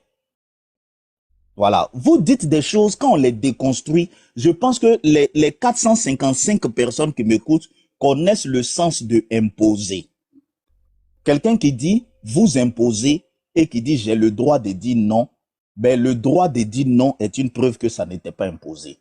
Par exemple, la loi dit en Côte d'Ivoire que c'est interdit de voler. Ça t'est imposé. Le jour où tu violes cette loi, on va te mettre en prison. Ça, c'est un. Maintenant, Ouedraogo, j'ai l'impression que tu as peur de l'enfer des chrétiens. Tu insistes dessus. Ouais, vous dites que si on ne donne pas notre vie à Jésus, on va aller en enfer. Vous dites que si on ne donne pas notre vie à Jésus, on va aller en enfer. Mais c'est ce message-là que tu trouves que c'est imposé là. Non, on t'a rien imposé, Ouedraogo. La preuve. Toi, tu dis que cet enfer-là, tu veux aller là-bas. On t'a laissé en paix. Actuellement, tu es en train de gorger les poulets. Tu es en train de faire... Qui est venu te mettre une chaîne au cou pour dire viens au paradis forcé? Le paradis de Jésus, là, ce n'est pas forcé. La Bible même dit si tu acceptes le Seigneur, on dit si, c'est une condition. Si tu acceptes de tout ton cœur, tu seras sauvé. Mais tu es libre. Tu es libre. Voilà. Donc, faire croire qu'il n'y a pas de liberté dans le christianisme, c'est un mensonge total et c'est une manipulation. Ouedraogo, tu étais enfant de cœur, tu es sorti, jusque-là le ciel n'était pas tombé sur la tête. Aucun prêtre catholique n'est venu chez toi attacher ton cou pour t'abaisser devant un truc pour dire que tu as apostasié. Quand tu as apostasié, aucun catholique n'est venu chez toi te persécuter. Donc si tu es en train de mener ce combat-là, pardon, à cause de toi-même, tes ancêtres, sois honnête et sois vrai. Ne va pas dire aux gens que on te persécute parce que tu as rejeté Jésus. Personne ne te persécute. Mais tu as en face de toi des gens qui ont expérimenté Jésus, qui continuent de prêcher leur foi. Aucun pasteur dans les églises n'a attaché les membres pour rester là. Aucun pasteur. Moi, je n'étais pas chrétien, je ne suis pas né avec une Bible en main. Je suis parti de moi-même au Seigneur, on m'a prêché l'évangile. Tu comprends? Et j'ai vu Jésus-Christ en action dans ma vie, dans la vie de mon père. C'est un témoignage personnel. Tu vois? Mon père a vécu la tradition. On a vu beaucoup de choses. Donc, mon père lui-même, ayant vécu ces choses, nous a dit de ne jamais toucher à ça. Je dirai ça à mes enfants. mes enfants vont propager ça autour d'eux. Et celui qui comprend le message va pas toucher. Tu comprends? Mais tu vas pas venir imposer à mes enfants que non, ils n'ont qu'à retourner à quelque chose que leur grand-père a fait et leur a dit que c'est pas bon. Toi, même si tu respectes les ancêtres là, faut reconnaître que mon papa aussi sera aussi l'ancêtre de mes enfants, c'est-à-dire que leurs petits-enfants. Et ça sera une recommandation de leur ancêtre, qui est mon père, qui leur a dit de ne pas faire ça. Donc, si tu demandes à chaque Africain de respecter ses ancêtres, faut accepter que je respecte les recommandations de mon père qui m'a dit de ne pas faire certaines choses. Et mes petits-enfants, je leur dis, votre grand-père, quand il était vivant là, il a fait ces choses, il dit de ne pas faire. Respectez ce que votre ancêtre qui est votre grand-père a fait. Maintenant, vous n'avez rien compris à l'exposé de James. C'est pour ça que je voulais temporiser pour recadrer. James était en train de vous montrer que les traditions africaines sont un obstacle à l'unité des peuples africains. Tout le discours qu'il a lu là, laisse-moi, je vais terminer. Avec la manipulation, avec cette manipulation là, tu comprends? Laisse-moi, je vais moi, je voulais descendre ici. On ne peut plus parler, s'il vous plaît. Moi, je vais descendre ici. Parce que quand tu disant par là. C'est comme si on prêchait aux gens, comme si on est à l'église, là, on écoute le prédicateur qui est là, qui parle depuis. Est-ce qu'on peut prendre la parole? KPLS. Je vais descendre, voilà, laisse, c'est le panel. Quand on dit, donne ta vie à Jésus sous prétexte que toi, quand tu vas mourir, tu vas au paradis, ou bien soit tu vas aller en enfer. C'est une condition. Et cette condition, on n'en veut pas, c'est notre droit, c'est notre choix. Et tant que vous allez parler de Jésus là, autant aussi on va parler de nos ancêtres. Parce que tu viens de changer ton discours. Tu viens de changer ton discours. Non. Tu vois, tu as dit que cette vérité t'est imposée. On laisse pas le choix. Personne n'est imposé. S'il vous plaît. Voilà, donc. Pasteur, est-ce que je peux prendre la parole, s'il vous plaît, pasteur? Attends, Ouedraogo est parti. Ok. Moi, bon, ce côté-là, c'est déjà clair. Ouedraogo nous a fait comprendre que lui, il peut mettre en cause les traditions de ses parents. Et il a même rejeté les balades, manger la viande et puis certaines choses. Fils d'Itro a bien répondu, que de la même manière, tu te donnes le droit de rejeter certaines traditions de tes parents. Nous aussi, nous avons le droit aussi de rejeter. Nous avons le droit de choisir ce que nous voulons. Mais là, nous, notre problème là, avec vous les Kémites, c'est ça. Vous dites que c'est nous, c'est l'église de Jésus. Bon, je ne parle pas des musulmans, et ils sont là-bas pour se défendre. Je parle de nous. Vous dites que nous, les chrétiens, c'est nous qui mettons l'Afrique en retard. Voilà, c'est l'un de nos sujets. C'est là où on dit que vous êtes des manipulateurs. Parce que c'est de la manipulation. Donc, je veux qu'on parle sur ça. Est-ce qu'il y a des Kémites? S'il y a d'autres qui sont au drogue est parti, c'est à lui que j'allais poser la question. S'il y a des Kémites, est-ce que vous pouvez nous donner des preuves que c'est l'église de Jésus qui met l'Afrique en retard, qui est le problème des malheurs de l'Afrique? Est-ce que vous le confirmez? Si oui, on va mettre le pied dans le plat. Voilà. Est-ce que c'est bon? Je vais d'abord rebondir sur quelques points qu'on a élaborés avant de... Voilà. KPLS, honnêtement... Fils, pardon, j'ai la parole, s'il te plaît. Tu peux me laisser parler. Tout de suite, tu n'as fait que fermer les micros. Non, je suis modérateur. KPLS, je suis modérateur. KPLS, je suis modérateur. Le pasteur je m'en fous que tu sois modérateur. Bon, donc comme tu t'en fous que je sois modérateur, je vais te faire descendre. Voilà. Le pasteur t'a pas donné la parole, tu t'es démuté pendant qu'il parlait. C'est ça qui a fait que je me suis démuté pour te dire tu te tais. Il dit je m'en fous. Pourquoi tu peux parler comme ça? Voilà. Donc si tu t'en fous, tu descends et tu continues ton chemin. On n'est pas obligé d'échanger. C'est tout. C'est tellement simple. Pasteur, il y a Mambi qui demandait à monter, on dirait il est kémite. Oh, lui n'est pas kémite, lui c'est un polémiste. Il n'est pas kémite. Il dit pas. Non, arrête de dire ça, pasteur. Arrête de dire ça, je ne suis pas polémiste. Est-ce que tu es kémite? Je veux des compréhensions. Je veux des compréhensions. Non. Est-ce que tu es kémite?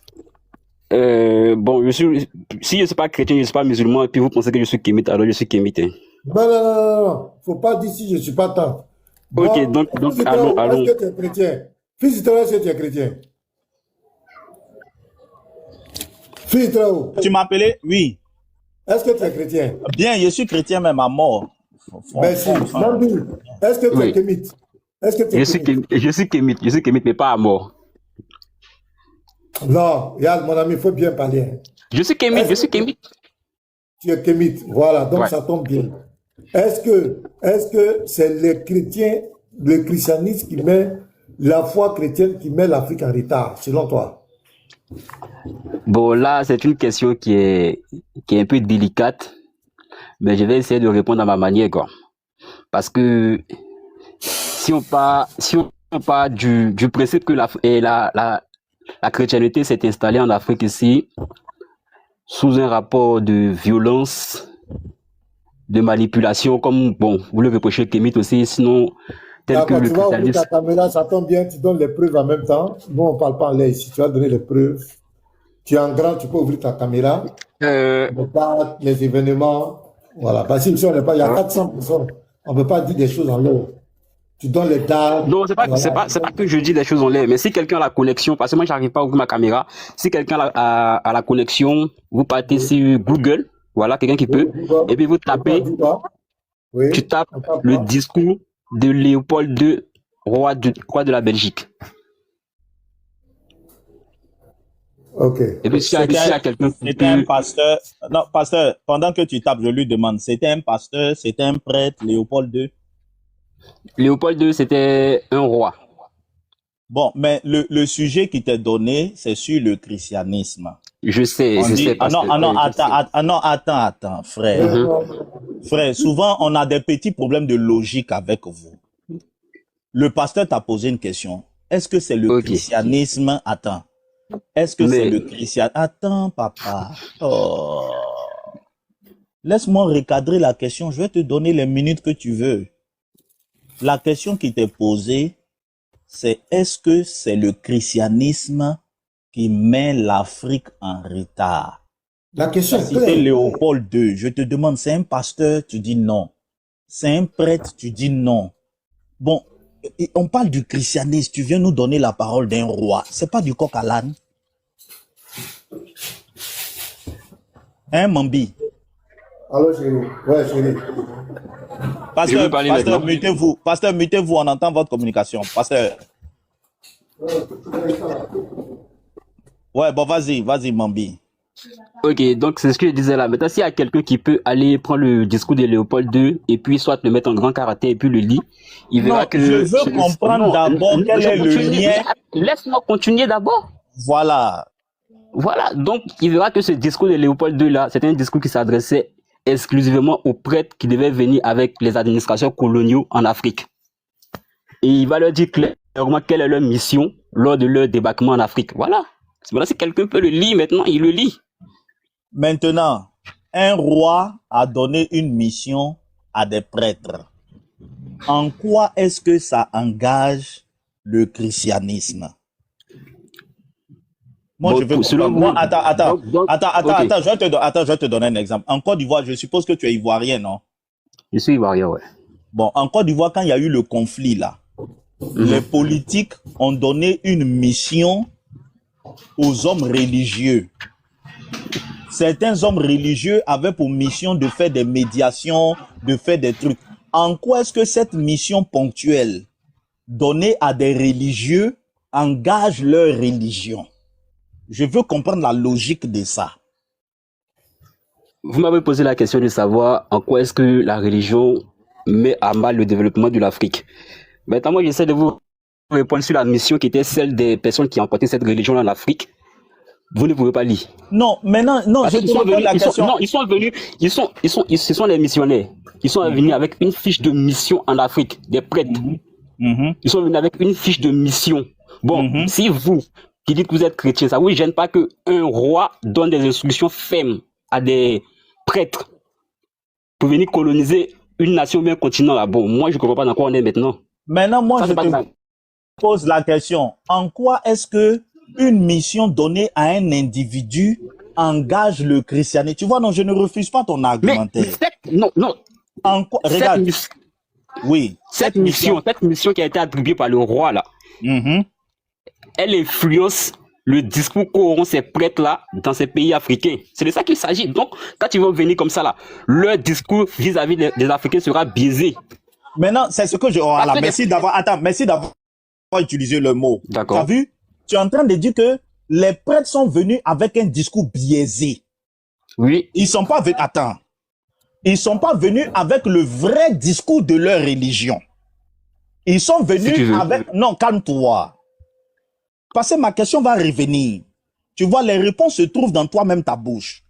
Les gens sont venus avec un discours biaisé parce qu'on leur a donné une mission spécifique à ceux-là. Maintenant, moi, je te retourne la question. En quoi est-ce que ce discours biaisé-là engage la religion? Je ne sais pas si tu comprends le sens de ma question. Je comprends le sens de ta question. Maintenant, moi Voilà, aussi, je vais répondre voilà. en te disant. Donc, faut me démontrer en quoi est-ce Donc, que... dès l'instant, mais Attends, moi, je me dis que. attends, Non, moi, je attends. me dis. Mais, Oui, ok. toi, tu te dis que... Attends, c'est comme Je me si, dis c'est que. comme si je te dis... Attends, c'est comme si je te dis... Je vais te dire un exemple. Je prends un Béninois qui fait du vaudou. Je lui donne une mission. Je dis, avec le vaudou là, il faut aller détruire Mambi. Il prend le vaudou, il détruit Mambi. En quoi est-ce que cette mission que j'ai donnée à ce gars et la destruction qu'il est en train de faire là engage le peuple béninois tout entier? Ou bien en quoi est-ce que ça engage toute la tradition du vaudou ou toute la culture béninoise? C'est ça le Donc sens là, de ma question. donc là, tu es en train de me dire que le rôle que les missionnaires ont joué dans la colonisation vous incombe pas. Non, je n'ai rien dit encore. Je te demande Non, de mais démontrer. quand tu le prends le béninois, quand tu prends le béninois, le prêtre et puis le peuple béninois en tout là, bon, c'est le rapprochement que tu veux faire. Que Non, regarde, ce que le prêtre béninois a fait à Mambi n'a rien à voir avec le peuple béninois Regarde, je te pose une question qui devrait te permettre d'exposer sur les actions d'un groupe individuel et un dogme. Bon, moi je te dis. Attends. Moi je dis. Non, regarde, moi je dis. Tu fais toujours hors sujet parce que tu ne Je prends fais pas pas hors sujet. Je fais pas hors sujet. Non, je reviens. Moi je te dis maintenant que quelqu'un mette le discours du roi Léopold II en grand écran et qu'il lise ce qui a été ordonné aux missionnaires de faire en Afrique. Mais quand on va finir de lire là, la question qui va venir sur la table, tu ne comprends toujours pas. Moi, je connais le discours de Léopold. Non, mais lisez. Laisse-moi, regarde, crier, c'est pas la première fois qu'on lit ce discours. Tu comprends? Et crier va pas te donner la vérité. La question que je te pose, et qui est un exemple qui est cohérent, qui est clair, en quoi est-ce que une mission donnée à des prêtres engage le christianisme? Je pense que le christianisme, c'est pas 2, 3, 4, 5, 6, 7, 8, 100 prêtres. Le christianisme, c'est pas 200 prêtres. Le christianisme, c'est pas 400 prêtres. En Côte d'Ivoire, ici, là, en Côte d'Ivoire, ou bien dans le monde entier, il y a 1 milliard de chrétiens. Si 1 million de chrétiens, ou bien 5 millions de chrétiens s'en vont faire quelque chose, en quoi est-ce que l'action de ces 5 millions de chrétiens-là engage le christianisme? Il y a l'impression que tu ne saisis pas le fond de ma question. Ce que moi j'entends, bah, ce que toi tu dis là, c'est comme si le rôle que ces prêtres-là ont joué dans la colonisation n'ont rien à voir avec le christianisme. C'est ça? Je vais laisser quelqu'un te traduire ma question, parce que même dans la reformulation, tu montres que tu n'as rien compris à ma question. Donc, non, c'est toi qui te fais plaisir à tes adulateurs. Non, je ne fais plaisir à personne. Non. Je te pose des questions et j'ai l'impression que tu ne les comprends pas. Donc peut-être que, attends, regarde, je suis gentil, peut-être que c'est moi qui m'exprime mal. Donc permets que je passe la parole à quelqu'un qui va peut-être t'aider à mieux comprendre ma question. Moi j'ai dit une seule chose, que quelqu'un... Attends. J'ai demandé à ce que quelqu'un prenne le discours de Léopold II. On lit maintenant s'il y a des incohérences, mais ça ne veut pas défendre ma position. On passe à... Oh, c'est quoi? Il parle, raconte n'importe quoi. Ça dit, c'est ce qu'on dit que vous êtes des manipulateurs. Vous, le comité, c'est égal manipulation. Et tant que vous avez adopté cette position de manipulation, l'Afrique, là, vous ne pourrez rien apporter à l'Afrique. C'est quoi? Votre mouvement a été créé depuis 1970. Ça fait 56 ans, plus d'un demi-siècle, vous n'êtes pas capable d'apporter quelque chose à l'Afrique. On dit en quoi le christianisme a mis l'Afrique en état. Qu'est-ce que tu fais? Si tu es un homme normal, si tu es intellectuellement honnête, qui est le fondateur du christianisme? C'est Jésus-Christ. quels sont les enseignements de Jésus-Christ? Est-ce que les enseignements de Jésus-Christ ont demandé d'aller esclavagiser un peuple? Est-ce que les enseignements de Jésus ont demandé d'aller coloniser un peuple? Non. Si tu veux juger le christianisme, tu ne le juges pas par rapport à des brebis galeuses, à des comportements de certaines personnes. Des personnes peuvent se réclamer du christianisme, mais qui font ce que le christianisme n'a pas dit. Donc, on ne peut pas juger le christianisme sur la base des brebis égarées. Est-ce que tu comprends? Est-ce que les tests bibliques, les enseignements de Jésus demandent à l'être humain d'aller esclavagiser un autre être humain, demandent à un groupe de population d'aller coloniser les autres, d'aller piller les ressources? Voilà le fondement. Donc c'est sur ça que tu dois te prononcer. Mais tu ne peux pas prendre le comportement de certaines brebis, le comportement de certaines personnes pour juger le christianisme. Ça, c'est de la manipulation. Jésus-Christ n'a jamais enseigné à quelqu'un d'aller... C'est comme toi, un père de famille. Tu as ta maison. Le père met des lois, des règles dans la maison. Il dit chez moi ici, l'étranger qui vient doit être reçu. Nous devons manifester l'hospitalier et l'hospitalité. Voilà, nous devons manifester l'hospitalité. L'étranger qui vient ici, on doit accepter de le nourrir, de le loger. Voilà la loi, le père des familles, voilà ce qu'il a dit. Maintenant, parmi tes enfants, il y a un qui se rebelle à ce que toi tu as dit. L'étranger vient, il le chasse. Et toi tu dis, c'est le père des familles là, c'est la maison là qui l'a chassé, c'est le père des familles qui l'a chassé. Ça c'est de la manipulation, il faut être honnête. Avec les tests du christianisme, est-ce que les tests du christianisme demandent à un être humain ou bien à un peuple d'aller museler, d'aller esclavagiser, coloniser un autre peuple? Est-ce que ça existe? Non, ça n'existe pas. Donc ce n'est pas le christianisme. Mais ensuite, quand tu es honnête, il faut dire qu'il y a des personnes égarées, des personnes se réclamant du christianisme qui ont fait ça, qui ont fait ça. Ça, c'est honnête. Mais tu ne peux pas accuser le christianisme avec le comportement de certaines personnes. Voilà le problème qu'on a avec vous. Est-ce que tu as compris, Mambi? J'ai compris ce que tu as dit, mais... Non, mais j'ai compris. Ce que moi je retiens, c'est que, bon, vous-même, vous êtes dans de la manipulation. Parce que vous faites de... Okay, vous avez un discours... Vous êtes dans... Allez, au revoir. On va avancer. On va compris. On va prendre une personne. Pasteur, ils voient la vérité tous, hein. Mais comme c'est un discours qu'ils ont eu depuis longtemps, il faut maintenir ce discours. Sinon, ça là, quelqu'un d'irrationnel ne peut pas penser ça. Voilà, si quelques Béninois font des bêtises, je ne vais pas dire que ce que ces Béninois-là ont fait représente toute la culture béninoise.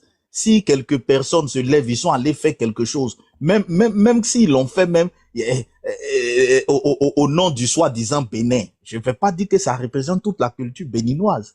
Mais vous voyez, on les a gavés de la haine anti-blanc.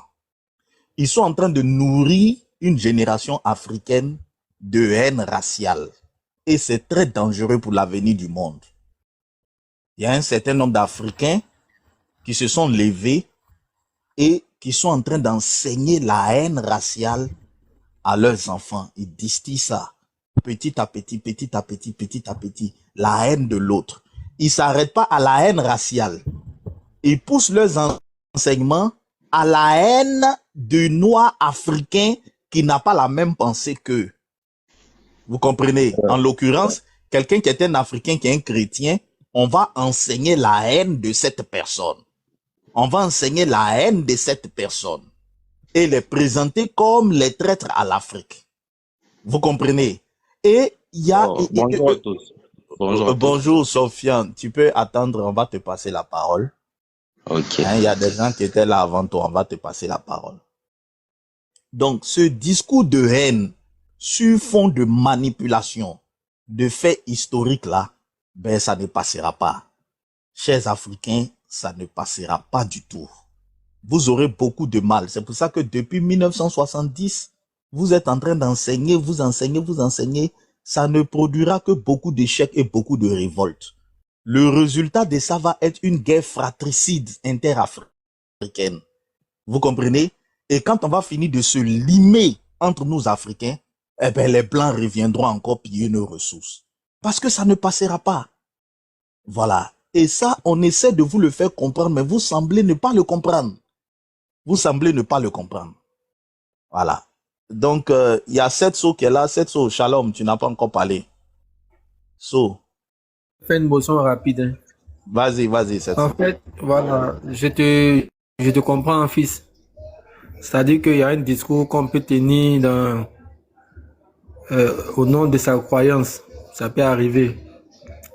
Mais quand on est sur un débat, un panel qui est censé être basé sur des débats contradictoires, les simples ou les seules rhétoriques là, ça ne suffit pas en fait, ça ne suffit plus. Donc les kémites, enrichissez le débat par les arguments. On veut comprendre en fait d'où vient votre